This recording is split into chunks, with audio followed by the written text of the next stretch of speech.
오늘 말씀에는요, 디베료 황제가 통치한 지 15째 해 될 때라고 정확하게 이야기하고 있어요. 요한과 예수님의 시대적 배경이 어떠한지 역사적으로 정확한 날짜를 말하고 있습니다. 이것이 거짓된 시간이 아니라 소설이 아니라 역사적으로 분명히 있었던 사건이라고 성경에서 말하고 있는 거예요. 디베료 황제는요, 이 티베리우스 황제라고 로마 제국의 황제의 시기를 연 아우구스투스라는 왕의 뒤를 이어서 황제가 된 사람이에요. 그래서 15째 해라고 한다면 역사적으로 거의 주후 28년을 이야기하고 있습니다. 그러니까 예수님의 활동, 공생의 활동 시기와 겹쳐지는 거죠. 바로 그때에 요한에게, 광야에 있던 요한에게 하나님의 말씀이 임했다라고 성경은 이야기하고 있어요. 이 누가복음의 저자인 누가는요, 요한의 사역을 바로 구약의 이사야의 예언을 인용하면서 그의 사역이 바로 이 구약에서의 예언의 완성과 또 하나님의 계획 안에서 이 모든 일이 있었다라는 것을 강조하고 있는 거예요. 또 죄사함의 회개를 이 세례 요한이 선포함으로 말미암아 이 모든 것이 예정되어졌고 완성되어진 하나님의 구원에 대한 우리의 반응이 어떠한지에 대해서 누가가 이야기하고 있습니다. 그것을 한마디로 이야기한다면 그것은 바로 회개라는, 세례 요한이 선포하였던 회개입니다. 우리는 지난 시간에 굳건한 믿음과 또 풍성한 사랑으로 거룩하고 흠없는 성도가 이 강림절 첫째 주일을 보내는 우리 성도들의 삶 가운데 있어야 하겠다라고 말씀을 나눴습니다. 언제까지요? 예수님이 오실 때까지, 우리가 죽을 때까지 이 일을 해야 한다라고 말씀을 나눴습니다. 그렇다면 주님이 오실 때까지 우리가 거룩하고 흠없는 성도가 되기 위해 그럼 필요한 우리의 삶의 가장 중요한 기본적인 것이 무엇일까? 오늘 강림절 두 번째 주일 우리 세례 요한이 예수님의 길을 준비하는 모습을 통해서 우리가 이 신앙의 중요한 기본 요소를 찾아보고자 합니다. 세례 요한은요, 오늘 말씀해 보았더니 주님이 오실 길을 준비하는 자였습니다. 이사야 40장 3절 말씀해 보면 이렇게 기록하고 있어요. 외치는 자의 소리여 이르되 너희는 광야에서 여호와의 길을 예비하라. 사막에서 우리 하나님의 대로를 평탄하게 하라 라고 기록하고 있습니다.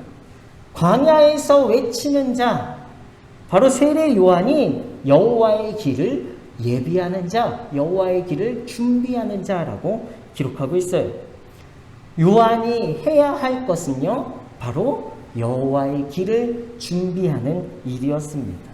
그래서 요한이 해야 할 그 일을 위해서 실질적으로 했던 일이 무엇이냐면 오늘 말씀에 보면요, 3절 말씀에 요한이 요단강 부근 각처에 와서 죄사함을 받게 하는 회개의 세례를 전파하니라고 기록하고 있습니다. 여호와의 길을 준비해야 하는 요한이요, 실질적으로 행하였던 사역이 바로 회개의 세례를 전하는 것이었다라는 거예요. 회개를 통해 우리의 거룩함에 흠이 없는 성도가 되어갑니다. 회개를 통해서 우리는요, 예수님이 오실 길을 준비하는 성도가 되어진다라는 거예요. 그리고 5절, 6절 말씀에 보실까요? 이것은요, 이사야 40장 4절, 5절의 말씀을 인용하여서 기록하고 있습니다. 주님의 오실 길을 준비하는 자, 바로 그를 통해서 이루어지는 것들이 무엇이냐면 모든 골짜기가 메워지고 모든 산과 작은 산이 낮아지고 굽은 것이 곧아지고 험한 길이 평탄하여지는 것이고요. 그러할 때에 모든 육체가 하나님의 구원을 보리라 라고 말씀합니다. 주님의 오실 길을 준비하는 자들을 통해서요, 그 길이 어떤 길이 되는 거예요? 모든 길, 아름다운 길, 좋은 길이 되어진다라는 거예요. 바로 세례 요한은요, 회개를 통해서 그리스도의 길을 준비하는 자들의 삶에 일어날 일들을 선포하고 있습니다. 회개는 우리의 마음을 주님이 오실 곳으로 준비하는 거예요. 나를 통해 주님이 걸어가실 마음과 인격의 길을 깨끗하고 곧게 하는 것이 바로 회개라는 거예요. 그리하여 내 안에 있는 더럽고 추한 골짜기가요, 메워지는 거예요. 평탄한 곳으로 메워지는 거예요. 자만과 사치와 허영과 교만의 높은 산들이 어떻게 해요? 깎아내려 평평하게, 평탄하게 낮아지게 만드는 것입니다. 굽고 뒤틀려 있던 험한 마음을 곧고 평탄하게 하는 것이 바로 회개라는 거예요. 이것이 회개를 통해 우리의 삶에 이루어지는 일들입니다. 바로 회개는 그리스도인들이 바로 예수 그리스도의 오실 길을 준비하는 성도들의 가장 기본적인 신앙의 모습이 되어진다는 거예요. 주님의 길을 준비하는 성도는요, 날마다 진실한 회개가 있는 그리스도인이 되어야 할 줄로 믿습니다. 회개는요, 나를 부인하는 거예요. 내가 죄인입니다. 나를 부인하는 거예요. 내가 아닌 그리스도를 드러내는 것이 회개입니다. 그러할 때에 내가 아니라 그리스도를 드러내었더니 내 삶을 통해 역사하시는 하나님의 영광과 하나님의 구원이 보여지는 거예요. 그리스도인과 비그리스도인이 이야기를 하면서 나란히 길을 걷고 있었습니다. 그러다가 그리스도인이 그만 돌뿌리에 걸려서 넘어졌어요.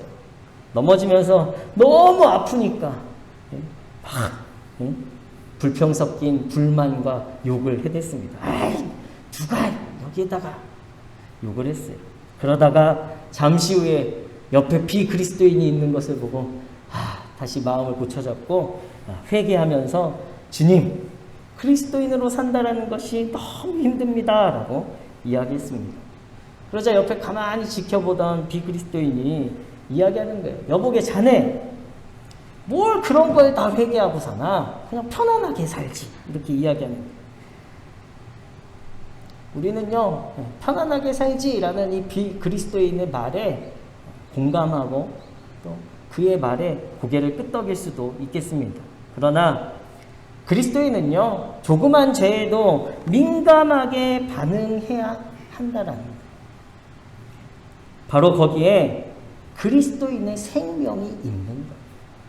이 작은 죄에도 우리가 민감하게 반응하고 혹여 이것이 오늘 내 생명에 더 큰 위험으로 다가오지 않을지 하나님 앞에서 두려움으로 서는 자들이 그리스도인입니다. 그리스도인의 생명이 없는 사람은요, 죄를 짓고도 자신이 지었다라는 사실조차 깨닫지 못하는 거예요. 지난주에 제가 재활용 쓰레기를 내놨습니다. 근데 그 전주에도 박스만 안 가져가시는 거예요.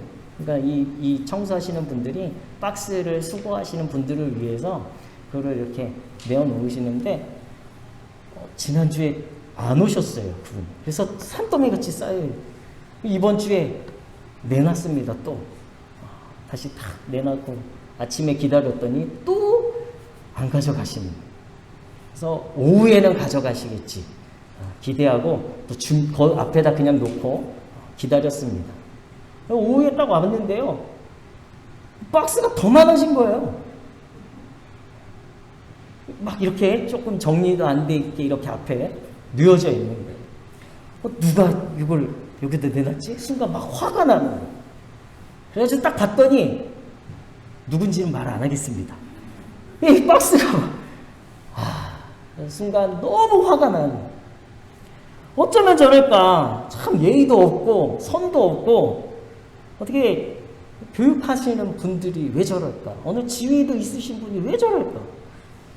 왜 이런 거에 좀 민감하지 않게 자기 편한 대로 행동하지? 막 이런 마음들이 막 드는 거예요. 그래서 그날 바로 어떻게 권사님에게 전화해서 가져가시는 분 빨리 불러서 교회가 너무 막 쓰레기들만 쌓여 있으면 안 되니까요. 이렇게 조치를 취했어요. 그리고 저녁에 집사람하고 이제 애들하고 밥 먹으면서 그런 이야기를 했어요. 쓰레기 재활용 박스를 또 내놓으셔가지고 말이야, 교회는 막 이렇게 함부로 해도 되는 거야. 막 제가 막 이야기했더니 갑자기 잘 듣고 있던 저희 둘째가 이러는 거예요. 아빠, 사랑하라며. 지난주에 설교가 그거였잖아요. 아빠, 사랑하라며.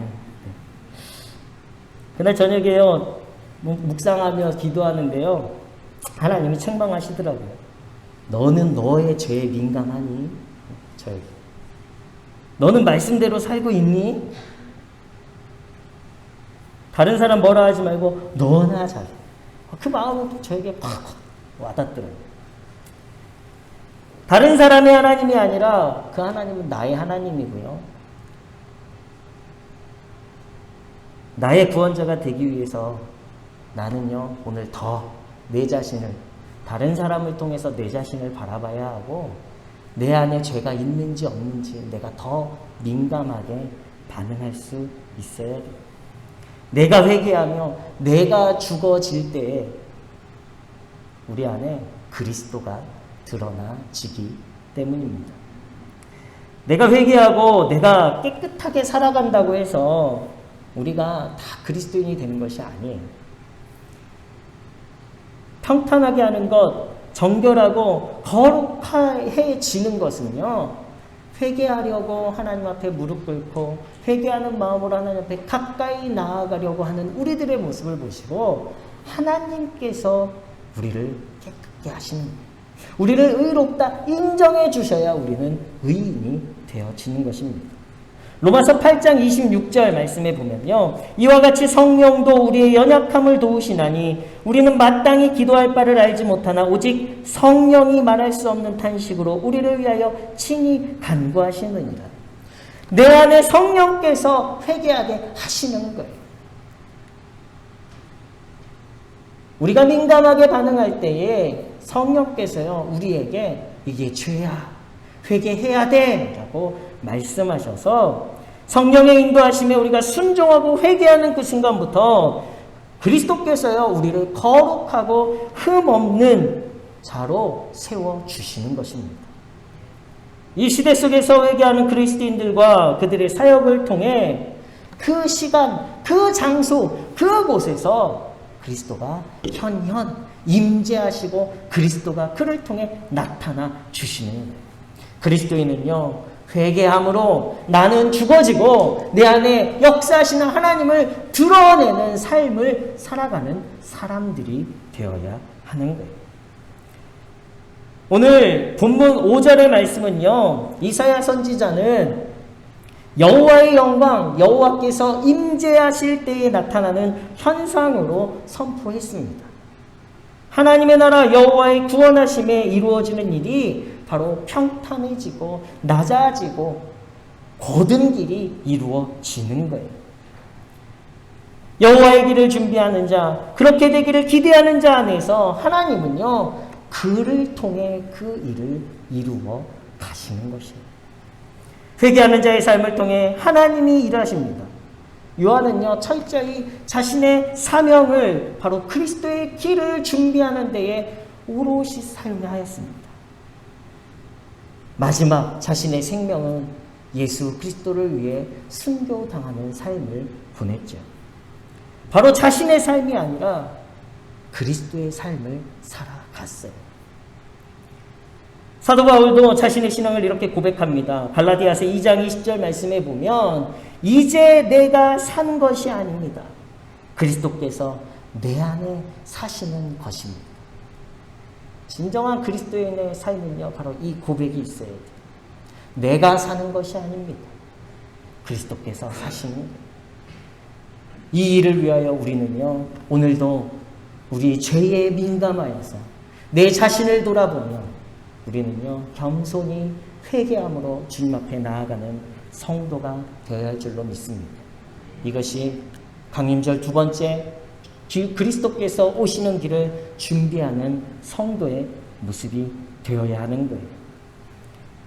회개를 통해 그리스도인은요, 하나님이 당신의 일을 위해서 이 세상에 보내신 존재임을 깨닫게 되어지고요. 그리고 이 깨달음이요, 그리스도인의 자기 정체성이 되어집니다. 하나님께서 나를 그리스도의 길을 준비하러 보내셨구나.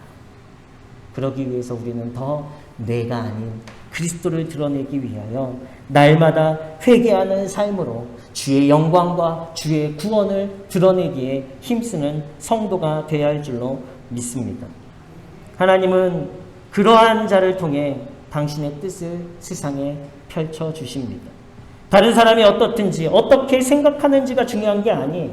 다른 사람을 향하여서는 늘 말씀드리죠. 완전한 사랑이에요. 완전한 사랑. 사랑하라며. 완전한 사랑이에요. 이해하고 배려하고, 그러나 내 자신을 향하여서는 철저하게 하나님 앞에 회개할 수 있어요. 매일 자기를 성찰하고 뉘우치고 고치고 변화해 나가는 삶을 살아가야만이 우리들을 통해 여호와의 구원과 영광이 나타나게 될 줄로 믿습니다. 마태복음 5장 4절, 지난주에도 말씀드렸죠. 애통하는 자는 복이 있나니, 겸손한 자가 바로 애통하는 자라고 말씀드렸어요. 무엇을 애통하냐면 그것은요, 바로 자신이 하나님의 눈과 평가에서 얼마나 부족한지 마음 깊이 느끼고 슬퍼할 줄 아는 자가 하나님의 복을 받고 천국을 얻게 되는 성도가 되는 줄로 믿습니다. 예수님이요, 회개하며 자신의 사명을 위해 그리스도만을 드러냈던 세례 요한을 칭찬하세요. 세례 요한에게 가서 자신의 공생의 사역을 시작하시기 전에 세례를 받죠. 그리고 세례를 받고 난 후에 진정 하나님의 음성이 내 사랑하는 아들이다. 그리고 그리스도의 사역을 시작하십니다. 세례 요한은 사명을 이룬 자가 되었어요. 예수님이 세례 받으심으로 공생의 사역을 시작하시고 진정 그분이 하나님의 아들이라는 음성을 들으며 그의 사명이 완성되었음을 그는 경험하였습니다. 무엇보다 7장 26절에 보면요, 예수님께서 세례 요한을 선지자보다 나은 자라고 칭찬하세요. 마지막 선지자로서 경건하고 청빈한 삶을 살아가면서 오직 자신의 사명만을 위해 살아가는 완벽한 인생이 바로 세례 요한의 삶이었습니다. 저와 여러분들이 이 완벽한 사명의 삶을 살아가시길 예수 그리스도 이름으로 축원합니다. 거기에 가장 시작이 무엇입니까? 회개랍니다. 내 마음의 굴곡, 내 마음의 골짜기, 내 마음의 교만함을 다 평평하게 깎아내었을 때에 그곳에 주님이 임재하셔서 주님이 일하시고 주님이 역사하실 때에 우리의 삶의 구원과 영광의 기쁨의 날들이 날로 날로 채워지게 될 줄로 믿습니다. 이 완벽한 세례 요한을 예수님이 칭찬하십니다. 여자가 낳은 자 중에 육으로 태어난 사람으로서 요한보다 큰 자가 없다라고도 칭찬했어요. 율법 안에 태어난 자 중에 가장 율법적인 사람이라고 예수님이 말씀하십니다.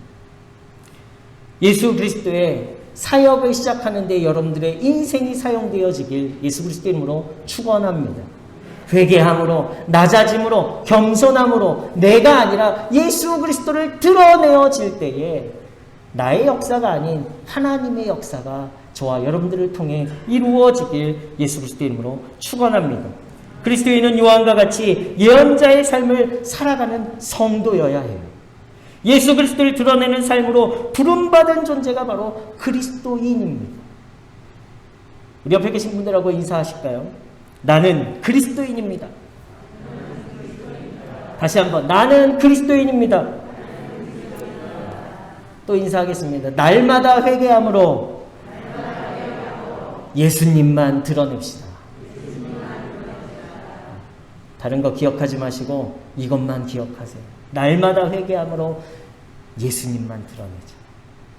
강림절 두 번째 주일을 보내는 문혜의 성도들의 삶에 거룩함에 흠이 없는 삶이 되기 위해서 우리는 날마다 회개함으로 나는 죽어지고 예수 그리스도만 드러내길 결단하시고 세상을 향해 나아가서 민감하게 죄에 반응하며 민감하게 다른 사람을 향하여선 온전한 사랑만을 드러내시고 하나님 앞에서는 철저한 회개로 겸손해지고 낮아지시는 결단하는 성도님들 되셔서 오직 여호와의 영광과 구원만을 드러내시고 경험해 나아가시는 문의 모든 성도님들 되시길 예수 그리스도의 이름으로 축원합니다.